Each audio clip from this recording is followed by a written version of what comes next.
call me a god. You call me a god. You call me a god. You call me a god. Let's go. I'm about to go off like a weapon. Fuel to the top, gotta fill up. Okay, what is going on, everybody, and welcome back to the Juggernaut Show.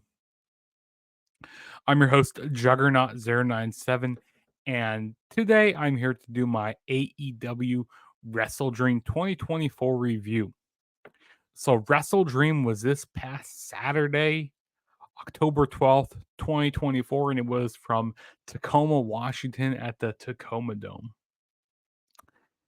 And I gotta say this, despite the build going into this show, I thought the show ended up being really good. And that's usually how all these pay-per-views, all these AEW pay-per-views go. They usually end up being really good to great. Like I haven't really ever seen a bad AEW show. I mean, maybe World's End last year, and that was more like, with like the ending that went down at that show. But yeah, this show was fun all around. I enjoyed it. Kind of going into the show, I didn't think they really needed a WrestleDream this year, because last year they were, they did that whole honoring Naoto Inoki, with him passing away. But yeah, WrestleDream right here. It was a great show. I enjoyed it. But before we get started with this review, if this is your first time ever checking out my channel, hit that subscribe button. That really help me out a whole lot. Also, hit the like button. Also, turn on the notification bell to be notified every time I make a new video. And also go follow me on all my social media platforms. Go follow me on Instagram and Twitter at the True JSB, which you can see my handle right down there. So, now that we got all my plugs out of the way, let's go ahead and get started with this review. So, the first match that kicked off tonight, we're not going to talk about the 0 hour because I don't really care about the 0 hour. But I mean, we did have Brian Cage win the ROH Television Championship, which finally they're going to do something with Brian Cage, so that's a good thing. That's about the only thing I really cared about on the 0 hour. But yeah, so to kick off the actual show, we had Hangman and Page going up against Jay White.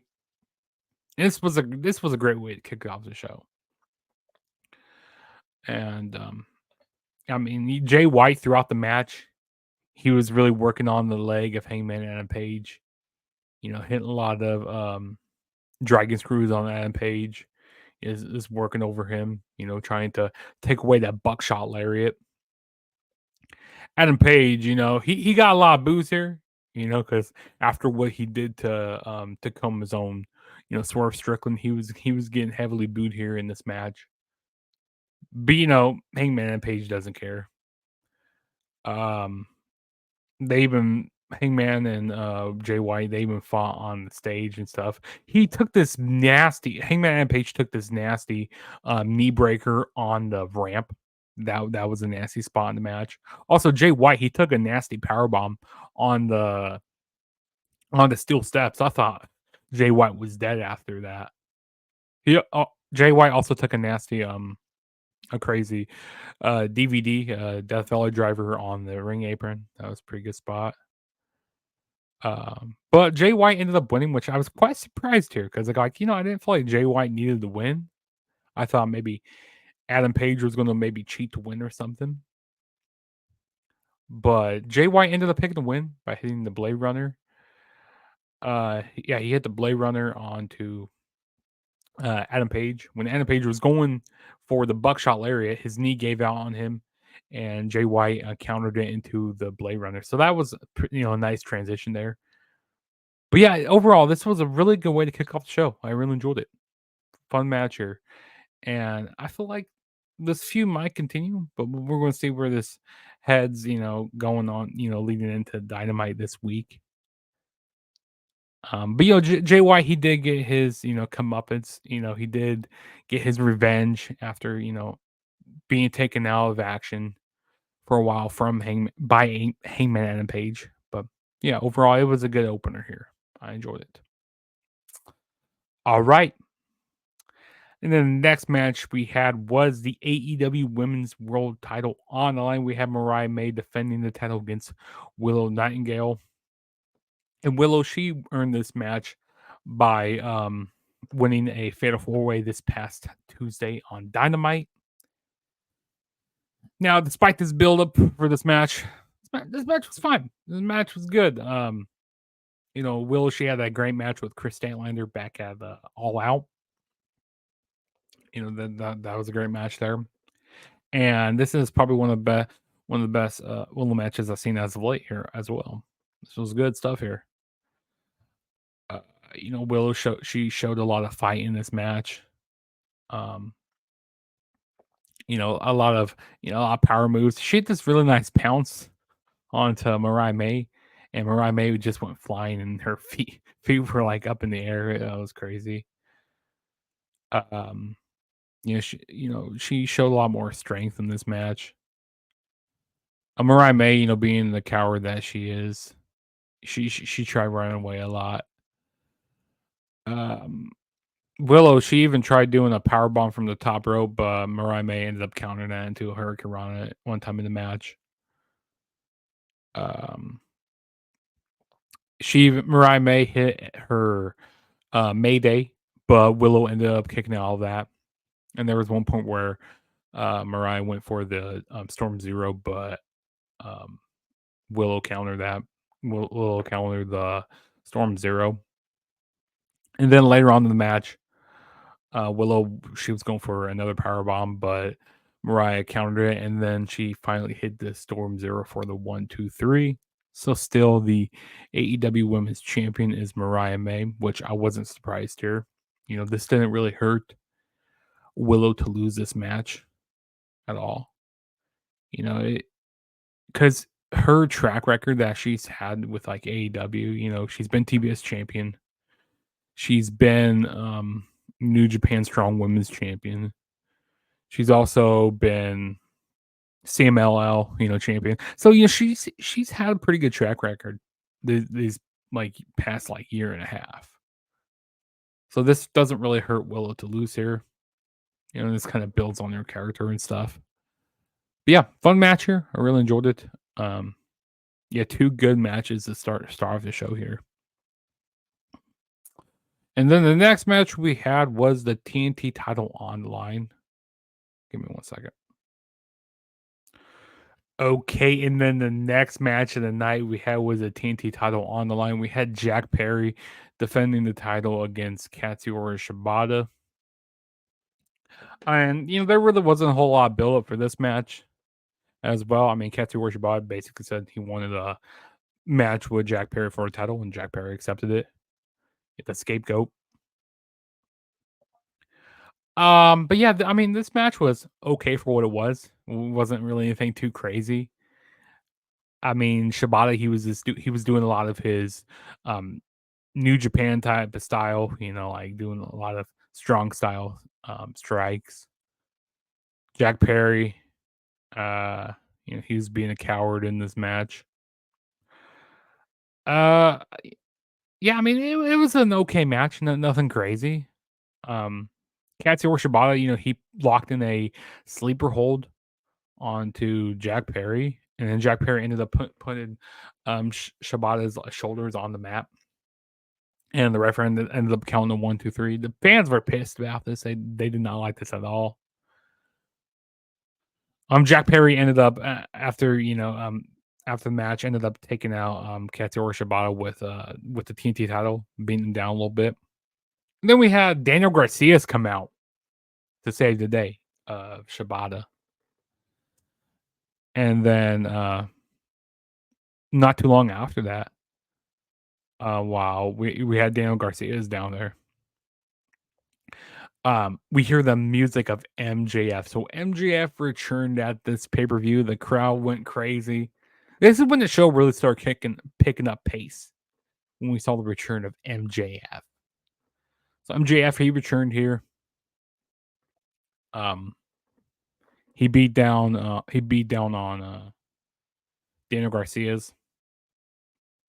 He found his dynamite diamond ring at a pawn shop in Buffalo, New York, and basically saying, "Hey, you're not going to be getting any title shots on my hand, while I'm back here. You're not going to be getting any titles."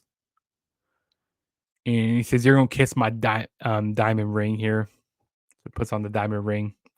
Looks like he's getting ready to punch him, but you hear, "Adam Cole, baby!" You hear it's all about the boom. You hear Adam Cole's music hit, and it's the return of Adam Cole, and he wants to get some revenge on MJF. The crowd goes even more wild for Adam Cole, so he's back as well. Comes out to save. He comes out to save Daniel Garcia's. So yeah, I mean this was awesome here. This was an awesome segment. Like the match between Jack Perry and Shibata was okay, but the results after this, oh man, this was worth the pay per view alone to buy. Seeing the return of MJF and Adam Cole, and hopefully Adam Cole stays healthy. Like we saw running down to the ring, I got like, okay, please stay healthy. Please don't get hurt. Please don't get hurt. That's what I was hoping during the whole time. But yeah, overall, this was a great segment. I enjoyed it. I can't wait to see what happens on Dynamite. But yeah, moving on to the next thing, which we had was, oh, it just gets even better from here. You thought, with MJF and Adam Cole returning, you thought that was going to be, yeah, but no, it gets better from here. We got the AEW International title on the line. We have Will Ospreay defending the title against Ricochet and Konosuke Takeshita. I always say his name wrong. But this match was a lot of flippity dippity stuff in here. This match was crazy. You had so much crazy stuff going on in this match. It was wild. I mean, I can't begin to tell you all the spots that happened in this match. You had so many inverted Ranas that they were hitting, so much reversals, so much like transitions that each guy was doing. It was an amazing match. This was probably match of the night for me. This was like a match you would see on WWE 2K. I gotta say, Will Ospreay, he hits some amazing forearms, like phenomenal forearms that he does. Like he might even hit him better than AJ Styles sometimes. The nice one on to Takeshita, that was pretty nice in the match. He also hit a nice Styles clash as well. There was one point where like all three guys, like I believe it was Ospreay. He did a Hurricane Rana, and then Konosuke caught Ricochet, but Ricochet countered it into like a roll up. That was a nice spot in the match. You had so many dives. Like there was one point where Ricochet he did the moonsault onto Konosuke onto the outside of the ring, and then Will Ospreay did another moonsault onto both of them as well. So that was a cool spot in the match. This was just so fun. So much spots in this match. A lot of 450s from Ricochet. Konosuke, he was doing a lot of his running knees. A lot of near falls in this match as well. This was like I said, if you haven't seen this match, definitely go check it out. Like I'm not doing this match justice by just talking about it. Also, the table spot, the pile driver that Ricochet took from Konosuke was wild. And then that basically took Ricochet out through the rest of the match. And then Don Callis, of course, he was on commentary. He got involved towards the end of the match. He had the screwdriver try taking out Will Ospreay, but that didn't work. That didn't work at all. Will Ospreay was about to hit the Tiger Driver, but we had a guy in the hood come out, and it was none other than Kyle Fletcher. He came out with a screwdriver, bashed Will Ospreay in the head with it, and then that led for Takeshita to basically pick up the scraps and become new AEW International Champion. Which, hey, I'm happy. I'm not bad about it because he finally gets the title here in AEW. Finally gets something. So I'm not mad about it at all. And then after Will Ospreay takes he gets the Tiger Driver from Kyle Fletcher. So Kyle Fletcher turns on his best friend Will Ospreay. So it's gonna be interesting to see where this feud goes leading forward. But yeah, this was an awesome match. Best match of the night. Like just this match alone was worth paying the $50 for. But yeah, awesome match here. All right, and then next we had the return of Swerve Strickland on the show. So Tacoma's own Swerve Strickland was here. Then we have Prince Nana out there saying, "Whose house?" Swerve's house. Basically having up the crowd. Yeah, this was a fun segment. We also had MVP and Shelton Benjamin coming out interrupting, basically trying to finalize that deal with Swerve. You go like, "Hey, let us manage you." But basically to sum this whole segment up, Swerve Strickland, he was saying, "Hey, you have done a lot. MVP, you have, because they had a match before. He goes like, you have taught me a lot." But basically, Swerve, he said he doesn't turn his back on family, and Prince on that is family.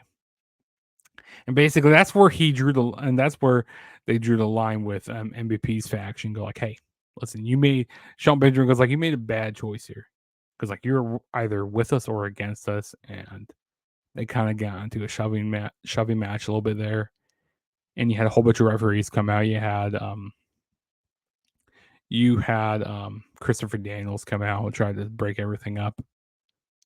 And I was expecting to see the debut of Bobby Lashley, but no, they didn't have Bobby Lashley here tonight. So maybe that they're saving it for Dynamite. Because we already had the return of MJF and Bobby Lashley. So they're probably saving it for like Dynamite or something. So this was a fun segment, nonetheless. I enjoyed it. Nothing crazy. Yeah, fun stuff here. All right, and then the next match we had was a 2 out of 3 falls match between Hologram and the Beast Mortos. You thought, we already had enough lippity dippity stuff. Oh man, we got even more wild with the crazy. We got lucha stuff here right now. We had to get some lucha libre action going on the show. A lot of arm drags, a lot of planchas. You had a lot of what was it? You had a lot of crucifix bombs that that Hologram does. You had his nice where he walks across the top ropes, and he does a nice kind of like senton. That was pretty cool that he did onto Mortos. Hologram, he picks up the first fall by hitting a crucifix. Like he does like a tightrope walk and does a crucifix bomb onto the Beast Mortos. So a Hologram was up 1-0. And then Beast Mortos, he took the second fall by he hit a power bomb and then hit a discus lariat onto Hologram. So then it became 1-1. So the match was tied. And then Hologram, he finally took he won by hitting a Blue Thunder Bomb onto Beast Mortos. So Hologram is still undefeated here.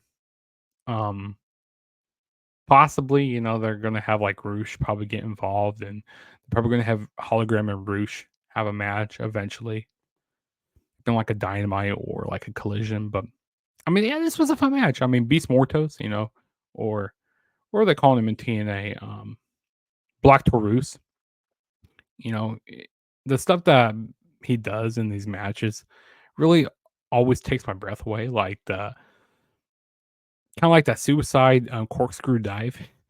that's pretty cool that he does in the match. Also, Hologram, when he does his topes, he like puts his head into it. Like he really puts his whole body into it. But yeah, this was a fun match here. I really enjoyed it. This was fun stuff. All right, and then the next match we had was Darby Allin going up against Brody King. I gotta say this was your typical Darby Allin match where he got beat down a lot throughout this match, and eventually he does his comeback here. Yeah, both guys worked really well together. I really enjoyed this, especially the ending where they had the steel steps like inverted like onto the side. Brother King goes falling on top of the steel steps, and then Darby Allin hits a nice coffin drop. It's a nice coffin drop onto Brody on the outside of the ring. So that was a cool spot. I gotta say, Darby, he was taking so much spots for Brody King in this match. There was a nice Death Valley driver on the side of the apron that Brody King hit. I also like when Brody King he does like that choke on the outside, like while he lets Darby Allin drape. That's pretty cool. I mean, the first time like we really saw that was when they did that whole battle royal a few years ago. So they even did that, continue that here. Like I said, Darby Allin took so much punishment, but Darby Allin ended up winning the match. Like I said, when they did that coffin drop, and then roll Brody King back in the ring and get the 1, 2, 3. So Darby Allin wins here in his home state of Washington, because he's like from Seattle.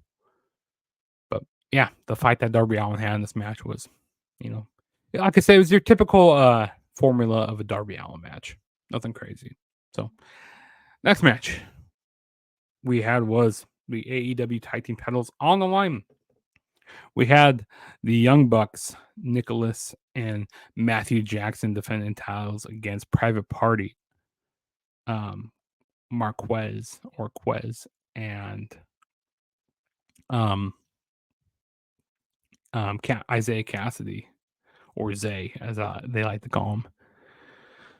Yeah, this was like the first time that Private Party has like ever been on AEW pay-per-view. Like, and especially going for the AEW Tag Team titles. Because it was 5 years ago where Private Party, they knocked off the Young Bucks in the tournament, in the tag team tournament. But then Private Party has really done nothing after that. I mean, they have done some stuff with like Matt Hardy and Jeff Hardy. But really, they haven't done a whole lot after this.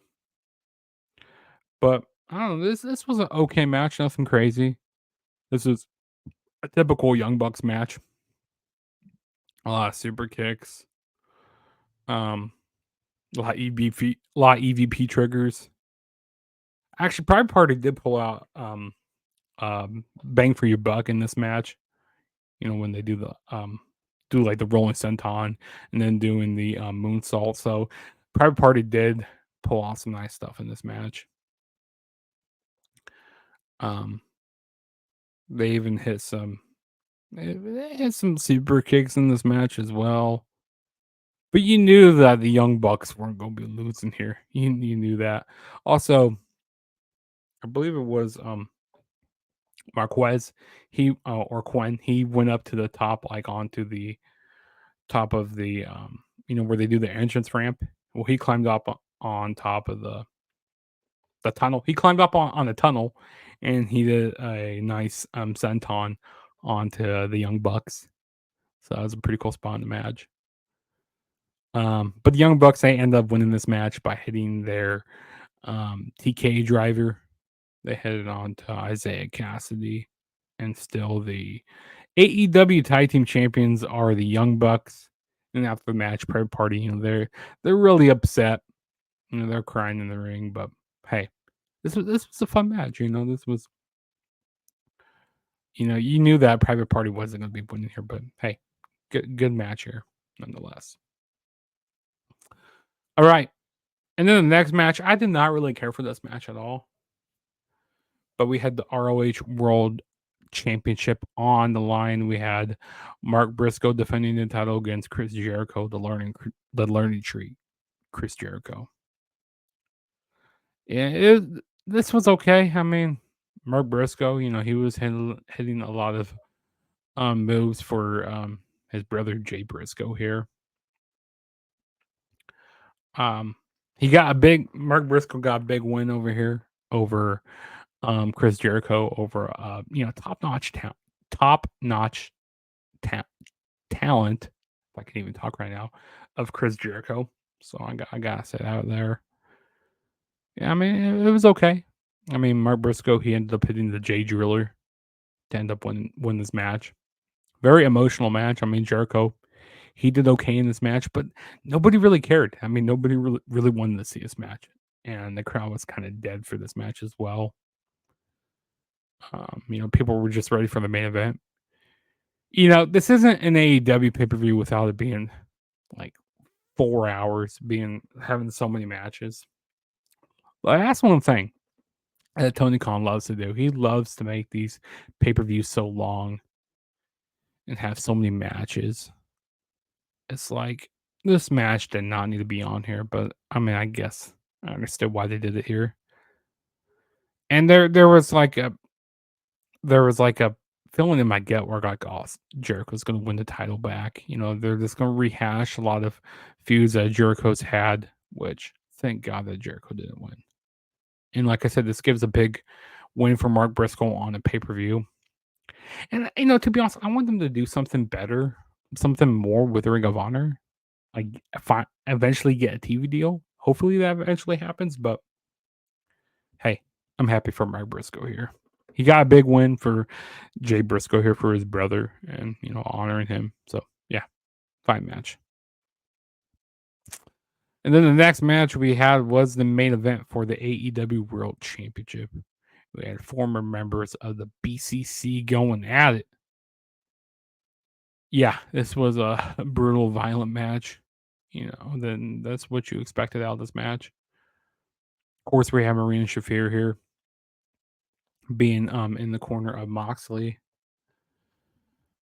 Yeah, this was an amazing match. You had, of course, Danielson in the match. He really selling his neck injury a lot. Had all that kinesio tape on Danielson. Yeah, Moxley, being brutal in this match. Biting the face, biting the back of Danielson throughout the match. Of course, we had Danielson doing a lot of his strikes and kicks. These guys just have so much chemistry in the ring together. This match was fun. A lot of counters. There was a pile driver that Danielson took on the outside of the ring on the bare cement. That spot looked really cringy. Yeah, fun match. Like I said, really brutal. Moxley towards the end of the match, he was going for the bulldog choke. Danielson was just trying to fight it, but he ends up passing out. And we get a new AEW World Champion in Jon Moxley. What? I was just not expecting that at all. Like that was just wild. Like that came out of left field. I thought Bryan Danielson is eventually going to lose the title. Maybe like at World's End. But no, he loses it here. So yeah, I was not expecting that ending. Yeah, I was not expecting Jon Moxley to win here. And like, what are they gonna be doing with Bryan Danielson? Like, is he gonna be actually officially done now? Like, there's just a lot of questions here. And Moxley, I just don't think he's like the savior right now for AEW. I didn't think they needed to put the title on him right now, to be honest. But hey, I guess we'll see what happens. But yeah, after the match, we have the rest of the BCC come out of Pac and Claudio. They come out, and then Moxley he has the bag again and puts it over the head of Bryan Danielson. So basically they're trying to rehash everything that happened from All Out. Basically redoing everything that happened at All Out. But yeah, But then we had Darby Allin and like Private Party and Wheeler Yuta come out to try to save Bryan Danielson. But out of nowhere, boom, Psycho knee from Wheeler Yuta. And he churns on Bryan Danielson. Like, Yuta, why? Why, Wheeler? Why? Why did you churn on Danielson? Like, Danielson was going to help you elevate to the top. But no, he turns on him. Danielson basically is out there dead. They tape Darby Allin up to the ropes. Basically, kind of like drown Darby Allin with some like water. They suffocate Danielson again. Basically, the whole locker room clears to try to save Danielson at the end. It was just wild, everything that was going down. It was hard. Like, I didn't expect this like whole ending to happen again. It's like, why? Why are they rehashing all this? Like everything that happened all out. But yeah, the whole locker room clears out to try to save Danielson from dying again. But yeah, this was just wild out. Like I said, I wasn't expecting it. Jon Moxley to win here. And the question I really have is like, is Danielson, officially done now? I don't know. It's gonna be interesting to see where they go moving forward now. Like, I'm really intrigued to see what happens this week on Dynamite to get my questions answered. But yeah, overall, I really enjoyed this show. Like I said, despite the whole build-up to this pay-per-view, hey, AEW, they never really disappoint with their pay-per-views. They always go all out, no pun intended. But yeah, that was my WrestleDream pay-per-view review for you guys.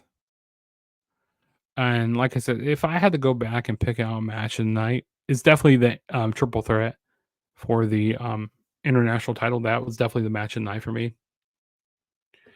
And of course, like I said, this was a really long pay-per-view. And the returns from the show were awesome. Like I said, having Adam Cole and MJF, that's great here. Like I said, there was a lot of things I wasn't expecting, like Moxley become a new AEW champion again. Like I said, I didn't think that needed to happen, but hey, it's definitely gonna be interesting. Like I said, where the storylines go moving forward, and hopefully going into we got our next pay per view is Full Gear, so hopefully we get a lot more build going into that show. But I think we're on a good start. Kind of going into Full Gear, which is towards the end of November. But yeah, that was my review of AEW WrestleDream 2024. Hit that subscribe button if you haven't already. Hit the like. Go down in the comments. Let me know what you guys thought of WrestleDream. And also turn on the notification bell to be notified every time I make a new video. Also, go follow me on all my social media platforms, Instagram and Twitter at the True JSB. Right down there. And this is your boy Juggernaut saying peace out. And I will see you guys in my next video. So peace.